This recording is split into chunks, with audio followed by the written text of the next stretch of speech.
Welcome to Practical Psychology Podcast, episode 18. I'm one of the co-hosts, Joseph. Today we are very happy to have Alberta mental health counselor, Suzzy Anibueze, joining us here. I want to first introduce Suzzy here. Suzzy currently is Alberta-based in Calgary. She is a counselor in training right now, completing her Master's of Arts in Counselling Psychology. Suzzy also have an education degree and over 20 years of teaching experience internationally before coming into counseling. Suzzy has worked in human services, disability, addiction treatment care for more than 7 years with a lot of experience. Suzzy currently supports junior and senior high school students in school district as an addiction and mental health staff. And very exciting, Suzzy also leads a not-for-profit organization in Calgary called Capacity Building Canada. We're gonna show the website a little bit later, okay? One of the program is called Sober Runway program and Street Friends, an initiative that empower communities through trauma-informed, culturally sensitive addictions care. Suzzy is the founder of Sober Runway, which is launched in 2025, September the 20th. Suzzy has a vision to combine fashion, addictions, and mental health recovery programs. Suzzy wants to bridge out the generation gaps, cultural heritage, and building the path to healing with dignity, creativity, and connections. And thank you, Suzzy, for joining us today here. Thanks for having me, Joseph. So, Suzzy, tell us a little bit about the project that you started first, Capacity Um, Canada and Sober Runway. okay. So, Sober Runway, like you rightly mentioned, has a recent launch. The why behind the Sober Runway is simple, but I consider it urgent. So, looking at my experience in the addiction and mental health industry, I discovered that there is a gap after clinical recovery treatment. So, what generally happens is people, when they're in treatment, they virtually get everything, all the attention, all the support. But when they leave these excellent programs, you find out that they also struggle after being in treatment. They struggle with like identity, they struggle with visibility, they struggle with community connection. So, and this generally makes relapse to be the risk of relapse to be in its highest. So I wanted Mhm. to create something that fills that gap. So Sober Runway actually is a program. And what that program does is that when people leave treatment, the time that they are trying to get their lives back, we structure the program where they can get like some counseling, where they can get some support. So, to keep them going. Clients usually share things like they know that after treatment there is this very high expectation, so people kind of feel that you are good to go, you've already been equipped, just go go rough yourself out, but it's not that easy. So this the Sober Runway helps to do that. When it was launched on September 20th, 2025, and it's like a healing movement that, that merges fashion with recovery. So I'm one of the people who believe that it takes a lot of work for somebody to recover from addiction, including even mental health. I will give an example. I know some days I will tell myself I'm not going to have a cup of coffee today, but I still end up having it. So I feel when they put in all those work, it should be recognized. So that's why I consider it like it's a climax. It should be a climax of recovery journey, like a celebratory moment where people in recovery, they step onto the role of models. So that was what we did that day. It was, I will put the link also. It was covered by Global News. So we had the Mm. people in recovery. They were the models on the runway. We also had four well-known addiction treatment centers in Calgary partner with us as presenting partners. One of them is Aventa Center of Excellence for Women in Addiction. It's been in existence for since 1972. So they really, really recognizes the only all female treatment center. We also has Mm. a Fresh Start Recovery partner with us. Fresh Start has both men and female, but in Calgary they have only male treatment center. And we also have a Calgary Dream Center was one of the presenting partners, and everybody, the excellent work they do in addiction and mental health speaks for itself. So we also work closely with another excellent organization called ARC, Alberta Adolescents Recovery Center. So they is Mm. also a treatment center, but they focus on adolescents. So I can say that we are kind of providing support, all around support with working with all male, all female teens, yeah, treatment centered. So, but as someone that I has a diploma, I have a diploma in fashion apparel technology as well from Ost College. So, I see that fashion is more than clothing. So, I see fashion as an identity, as a storytelling. I see fashion as empowerment. So on the runway, I made that recovery to become visible, become celebrated and unforgettable. So when you watch the global news, you will see what the models who are people in recovery, how they felt about it. So it makes recovery to be bold, beautiful and inclusive. And for me, that visibility matters. It tells people in recovery that they are not hidden, that their efforts is being recognized and honored. Wow, Susie, there's a big thing here.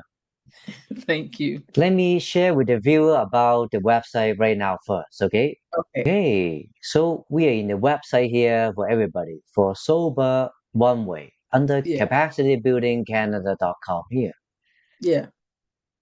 Susie, can you show us a little bit about how to navigate in this website or go into the global news? I'm not sure if we have it there. That's one of the problems I have. I'm so tech challenged, but I think the team is planning to update that because even the information Okay. the event should be there by now. We were waiting for the professional pictures, which we had like 2 weeks ago. So that's not an excuse, but I'm sure I'll make sure it gets updated, soon. Okay, I see. Okay, so let's go down But here. there's a This is problem the why we couldn't share the link for the global news. I think is not allowed to share on social media. I'm not sure. I will check if we can share it on the website, but we are not allowed to share it on social media. When you try it, there's an information it pops up to. But I oh, will you know what? personally send you the link if there's a way you can add it to the podcast. Then you can have it there. Oh yeah, you know what? How about we let's see whether we can share it here together here, okay? It might be able to do it here. Give me 1 second here, okay? Okay. Susie, let me just drag the link here. A fashion show is usually how a designer would show off their latest collection. But this fashion show is different. It's not all about the clothes, but more about who is wearing them. When we celebrate them on the runway, when we build that connection for them, it gives them the hope that they did the right thing. And that right thing was to get sober. The Sober Runway is a fund and awareness raiser, and each step these models take is a step in their own recovery, because most of them are on that journey. I got a referral to Venta Phase 2, and I finished that, whatever, 6-week program, and now I'm in the Venta Phase 3, and I've been in there for like a month now. I have 2 more months to go. Something needed to change, and like I felt this little voice inside of me say like, hey, you can do this, you're worth it, like try, you just have to at least try. So here I am now, almost a year later, and I'm doing so great. I get to see my kids on a regular basis, and it's really helping me push forward with my journey. Sober Runway is a showcase of fashion and creativity, and it's a vision of Suzzy Anibueze. The step doesn't end even on the runway. So it's a continuous, it's a journey, it's a life skill. And she would know because she herself battled alcohol addiction. It was difficult. So I struggled with it for a while. I was living in denial, because that is another thing that comes with addiction. So I was with it, I was living in denial. I thought that was what might be a solution. After years of sobriety, that experience is now helping others with this fashion show. Aventa is one of several sponsors helping to put it on. It brings awareness about mental health and addictions to the community. There's several of our women are modeling here today, they're pretty excited to be involved as part of the recovery community.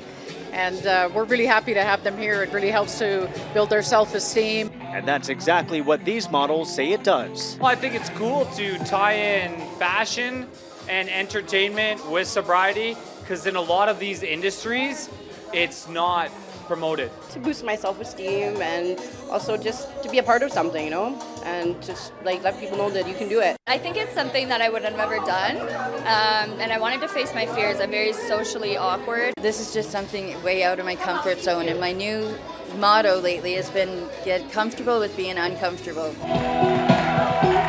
Money raised will support others also striving to rebuild their lives. Craig Momney, Global News. Thanks, Joseph.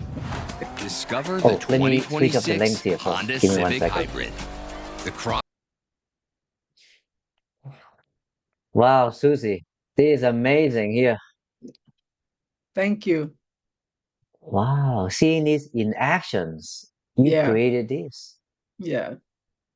And they're so happy, you know, the joy it brings to them, the inspiration it gave them is really, even to the families, because I have a parent come to me, walk to me that day and was always almost crying and saying, that means I got my child back. And for me, that is a good why, you know, why we're doing that. And Susie, I have more questions about this. Yeah, go At the ahead. very, very beginning here, you mentioned about struggling with addictions, and the solutions is way more than just the intensive treatment. But a Yes. person's identity is long term. That's why we have so many relapses here. Yes. At the very Yes. beginning, how do you think about that solution for the identity and the lifestyle to be long term? I think it comes from my experience, which I shared partially. I had a low moment in my life also, and I used alcohol as an escape. So I was what they call a closet drinker. Like people around me wouldn't know that I take alcohol, but I don't. On a good day, I don't like alcohol, but I would take it because I was struggling to sleep.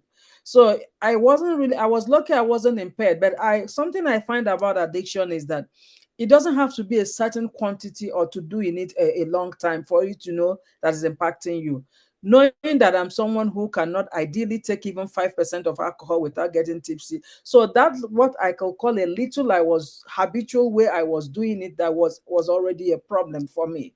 So I was in denial, hoping that that's the only way. Something that I learned being in Canada, which I'm thankful for, is that they gave recognition. There's a recognition for addiction and mental health. So with my culture, mental health is not recognized. It's also often silenced, you know. So, but when I came to Canada, I became to recognize and appreciate the importance of mental well-being. So that aside, and my role as an education assistant supporting students with diverse needs, that role taught me a lot of empathy and patience.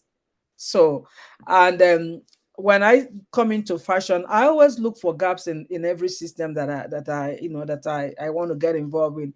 Even when I was doing I used to have a clothing line, and when I was doing that, my vision was a transferring African value into Western contemporary dressing.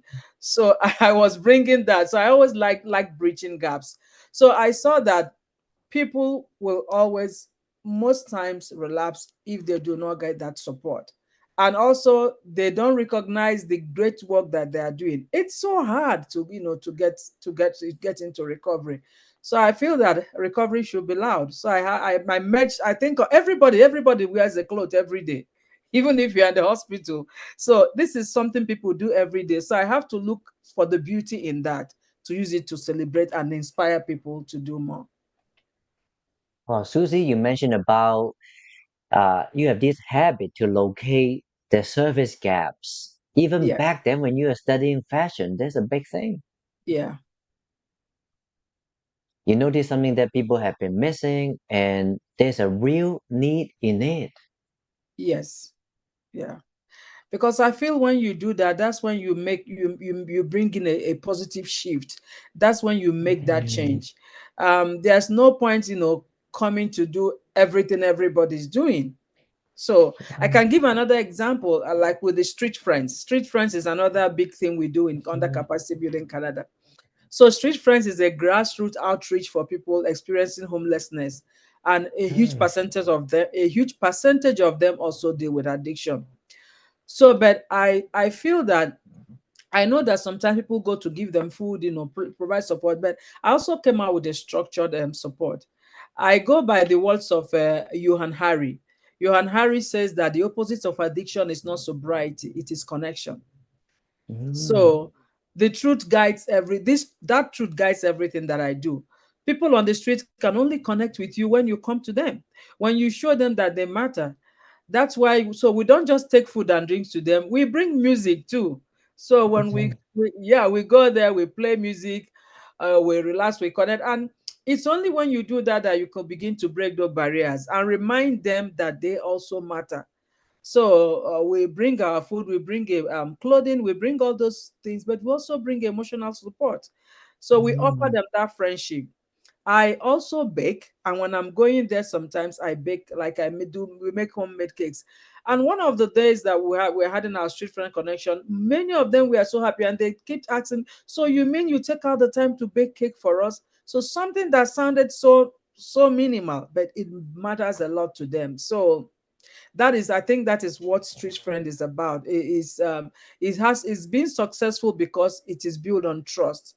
And if someone who needs help, if you don't make that connection, how do you start talking to the person about getting sober? Yeah. So what we do also, we have like flyers, we talk to them, we have information about where, how to start getting sober. But we don't just come to them and start, hey, do you have to do this? No, we connect with them, stay with them, eat with them, we make a lot of food, and then they begin to share their journey. Some of them, they make promises, they just see that they have been seen. That visibility makes them to, I believe that visibility gives them that hope to, saying one day I can actually, start getting sober.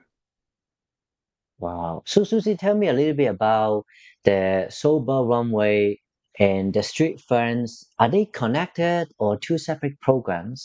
They are two separate programs, but we can also connect them, because if we from the so the I think that the street friend connection is like that foundation.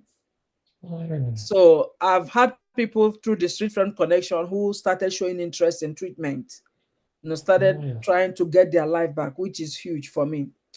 And when somebody like that, when they finish getting to treatment and they are ready, they're sober, they can also be part of the Sober Runway, because the Sober Runway is strictly to celebrate people who are recovering from addiction and mental health. So we can say, yeah, they are. The only difference is that, with everybody who participates in the Sober Runway does not come from the Street Friend Connection. So I have this open mind window, because addiction does not discriminate. So we cannot discriminate. So everybody is very inclusive. You come from anywhere, and you'll be a part of us. Okay, yeah. And you started these two initiatives yourself, Susie. Yes, I started them. Yeah, I started them Wow. because I feel that two of them share one vision, to restore dignity, to build resilience, and create pathways for healing.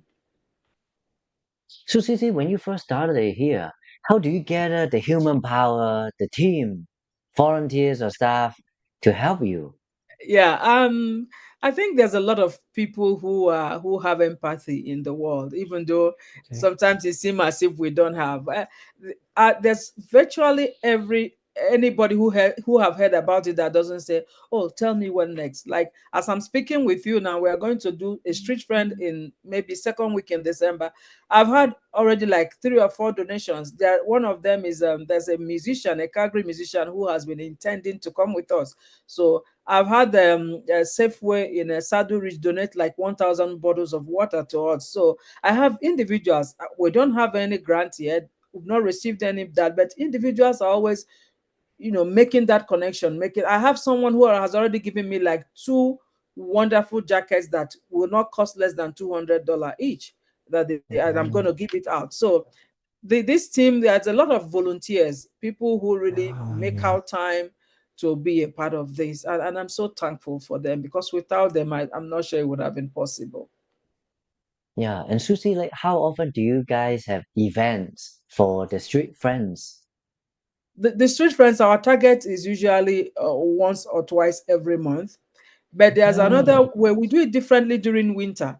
So in winter, what we do most times, the actual event is that we go there, set up our table, bring our music, serve food and all that. We actually do like a three-course meal. We do the food, we do fruits, and we do sweets. But Oh. during winter, I usually have we usually pack food stuff that we have in Ziploc bags, because we know that during winter they cannot, like kind of be in same place the way they usually be in summertime. So Oh, I have wow. that all in my car all the time, and once in a while we just go around and give it out to them. Okay. Yeah. Wow. So when you are doing that in winter, because winter in Calgary is very cold, which neighborhood Yes. will you be going in? Sorry. Which neighborhood will you be going Oh, it's in we have winter? a place we have like the drop-in center, we have like a hospital Okay. where then the library, like this when it's very cold, these are the Oh, kind of wow. places where they go to stay. So I usually go Okay. go to those areas, and there are other locations where they just go to stay. So we go there, and it's so easy to hand them like those Yeah. ziploc of food.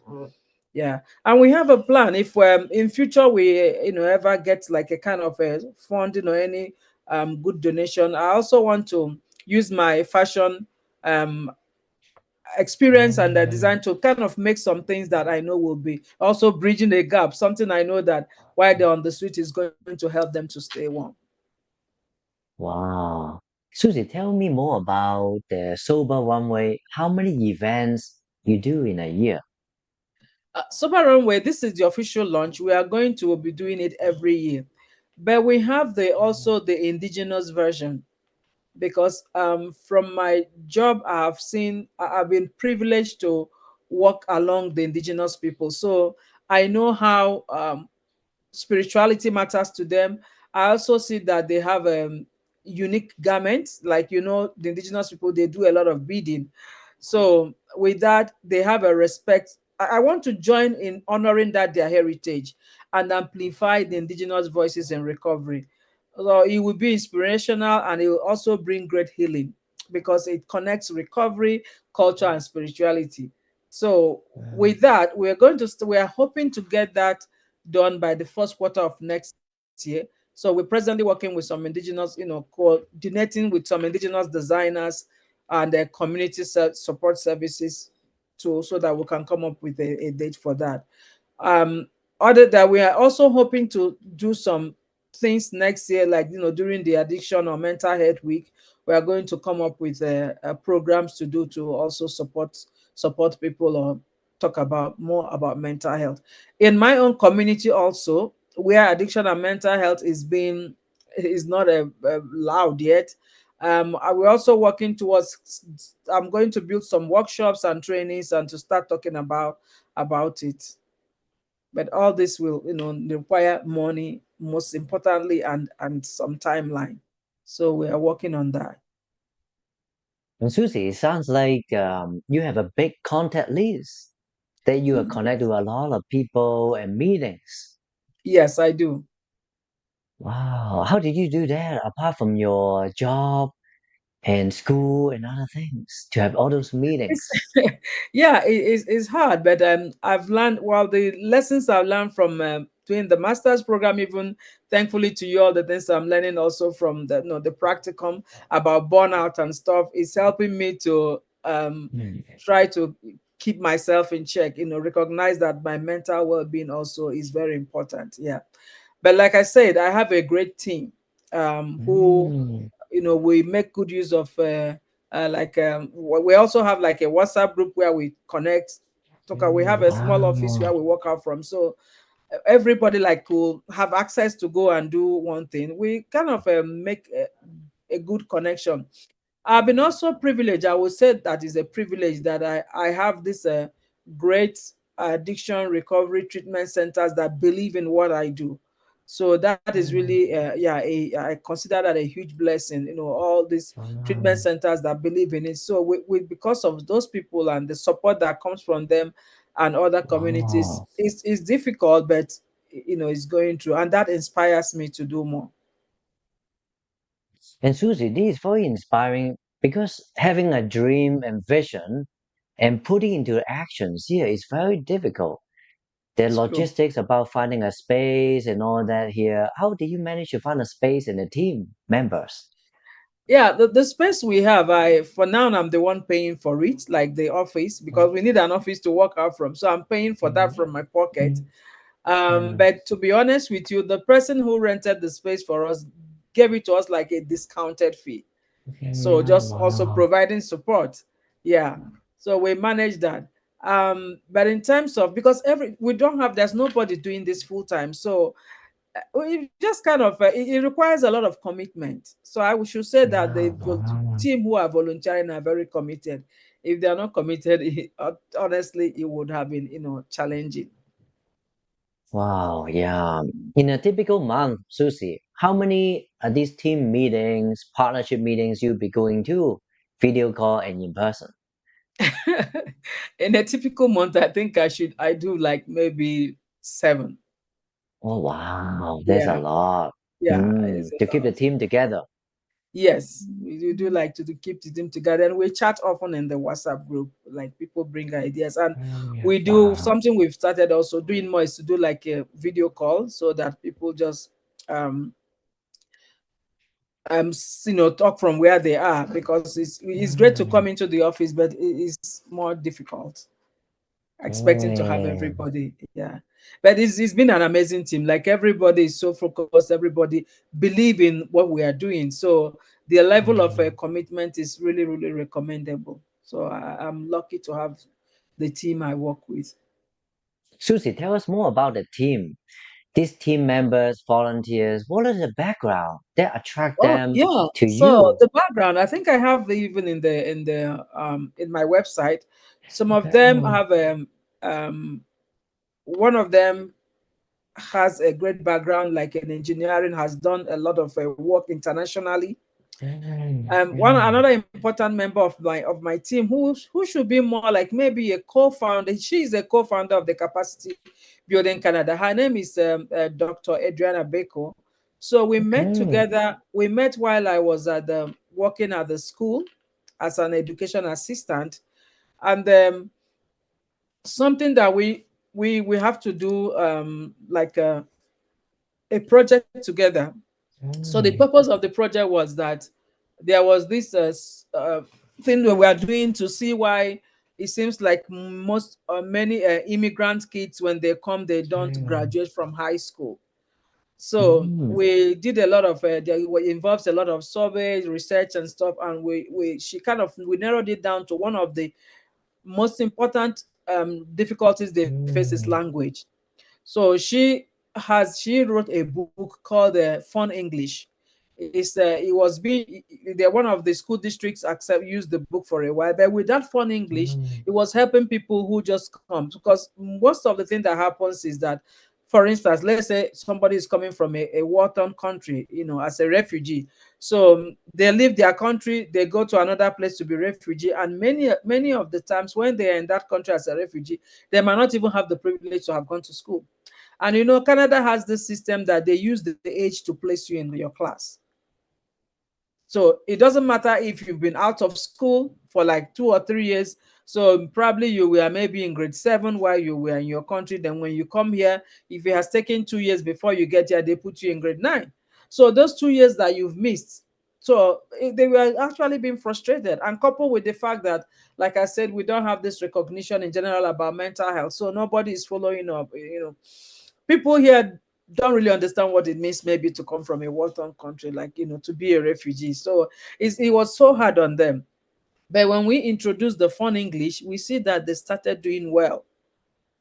So that was actually why we officially started Capacity Building Canada, is to support immigrants. When they come in, like I said, I see also there is a gap in that aspect.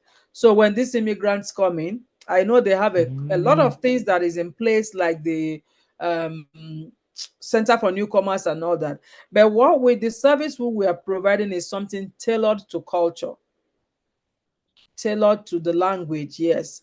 So and we wanted to change that, that general impression, or general, like I have just mentioned, how you just take somebody from, let's say, grade 7 and put the person in grade 10. So, but when they use that fun English, it bridges that language. It's still challenging, but it might be easier for the person to even begin to cope if they hear the language. But not when they don't even have language. So they're in the class, in grade 10 class, they're just looking and they just end up being frustrated. So with what we are doing at Capacity Building Canada, we strengthen communities from within.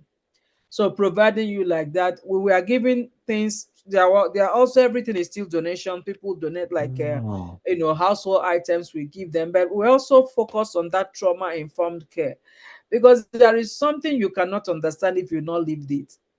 I respect Canada. I respect all the services that they have in place, but because they've never been an immigrant coming from a different culture, they can never understand what it is. So our goal was just to is empowerment and not dependency. That's really how I can describe that. So the ripple effect from all what we came out, doesn't stop at just the individual. It spreads through families, even through the schools, and also extend through the larger community. Mm, wow. Susie, here you are supporting a lot of newcomers in Canada with different cultures Yes. to integrate successfully here. That's Yeah. very powerful. Thank you. Yeah. We're doing that. Yeah. That was what we started with before. Seeing the importance of mental health as you're connecting with people. You're seeing that is it. Then we came up with the providing support in addiction and mental health. Then the Sober Runway. Mm. Susie, tell us more about because you decided to combine fashion in Yes. the sober runway here. And because fashion is closely linked with body image and self-identity, self-esteem here, Yes. it must be difficult when you start this project here at the beginning. Yeah, it was difficult. Mostly from um talking with the models, Okay, because with now. addiction, many people usually lose like their self-confidence. They've lost. Some people lose like even their natural support, like their immediate families. Some people maybe lose their children. So all these losses impacts them a lot, and they begin to lose that confidence, or even lose. They don't see the reason why they should leave. They kind of give up and feel that we already lost everything, so there's no need. So that was a kind of difficult place, but because I interact with them, and I think thankfully I know how to give them that reassurance. It's not that I'm reassuring you that addiction there will be a magical one, but I know to tell you that I will work with you. So I've also learned, having working with the teenagers and the young adults in a school district. Come to recognize the importance of not being prescriptive in your support, but rather, giving the person the assurance that you're working this with the person. So that makes a lot of change. So many of them know that I do streets friends. So when I'm talking to you, you know that definitely I'm not stigmatizing. I'm not going to discriminate, and I'm coming from a trauma informed perspective. And I also believe in harm reduction approach. But it has to be tailored to the individual that I'm working with. So it would have been more challenging if not that they've seen all this evidence to see that you actually wants to work with them to help them to get their life back. Mm, wow. In the runway project there, Susie, how do you convince people to join? Because it's quite courageous to go to be model and walk on the runway here, especially a lot of people from the trauma background Yeah, with the self-esteem challenges here. it's true. You see from the interview, some of them saying this is out of my comfort zone. Yeah. Yeah. And one of them said, I don't think wouldn't think I will ever have done Wow. this. Yeah. So I have to make them to see that bigger picture of what they have achieved. Yes. So I make them to see the bigger picture of what how they have achieved, and that kind of inspires them to say, okay. Because I usually say, if you keep looking at the past, looking at the hurt, it's not going to change. But you can change the future. So that is a great way, like a kind of guideline. With that, some of them initially, yeah, you're very right, Joseph. It seemed as if it was not even going to happen because of the models, but after a while, they were coming to, even people who have left. The next year I think is going to be more powerful because I'm making connection with some recovery coaches. It's a different, it's opening my insights so differently. Like, so many people that I'll come across that are even big professionals, and they will share, oh, I also struggled with this, I struggle with substance, I struggle with this. So, when people are being open to share that, like I shared my story with them, when people are being open to share that, it just inspires the next person. It makes you to feel, oh, okay, so if this person was like this before and later recovered and is doing well, so that means I can as well do well. Yeah. So then I'm also very thankful with the community. But one of the challenges I thought might be a challenge was getting people to bring their clothings for them. But every single person we talked to, big boutique, middle boutique, they were all interested. And many people have already reached out asking me for next year. Yeah. Okay, so when will be the date for next year for It the will we are Sober hoping it Runway? will still be September, but we don't have the date yet. Mm, wow. So, Susie, at any given time, there's a lot of people, no matter professional students, they have the idea wanting to target a service gap here. What is your advice or words of wisdom to the people, turning it from the dream to reality? Yeah, one of them is, if you have your dream, keep it. I hope I have a friend of mine, her name is Pili. I will give her the link for this podcast, because the day I bought this dream about this Sober Runway, we're actually returning from Edmonton. We went for a fashion show. So she's a jewelry designer and I'm a fashion designer. So we usually combine to go. I was participating in a couple of fashion shows, and we were coming from Edmonton, and I'm like, hey, Pili, this is what I think I'm gonna do. You know. So this was before COVID, and so when eventually I started putting it to practice, of course she's still part of it. She was there that day, and we were so happy. So I would just tell people, don't lose your dream. Sometimes when you have a dream, things might it might not look as if it's achievable, but if you're persistent, try to also research more and try to be very practical with that dream. Yeah, so it might not happen exactly the way you want it immediately, but don't lose focus, don't lose hope. If especially if you are convinced that it's going to bring a relief and a support to humanity, I will encourage people to continue. Another thing I will say is I also want to keep talking to people. There are many people still come from the cultural background, where addiction and mental health is not being recognized, just like my own background. We should see things differently. Luckily, we are in North America. We are not even back home. Even back home, I want it to change, not to talk of when we are here. So I think people here, this is so true. A lot of people still live in denial around addiction and mental health, even though they are here. So I will encourage people to get out of that space, and be open to welcome it, to be open to support it, so that everybody will know that, because sometimes people, how do I put it, judge themselves because of these issues. And there are things that are not even your fault. Let's say somebody is dealing with depression, has bipolar, somebody is not the person's fault.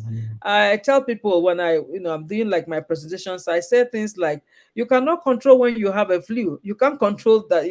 You can do your best. You might try to be on multivitamin, eat healthy and stuff, but sometimes the flu will still come. And also, we should try to get a better awareness about addiction and mental health. So, knowing that addiction is not a moral failure.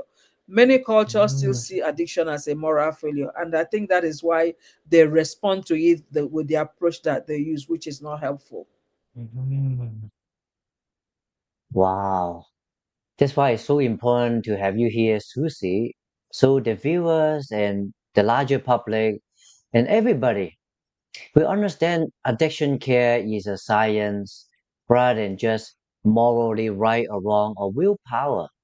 There is Yeah. evidence-based treatment. and people Yes, do not need to get stuck. They can seek help. absolutely. Yeah. So Susie, here we are very happy to have you here. We have a lot more to ask you here for the next episode.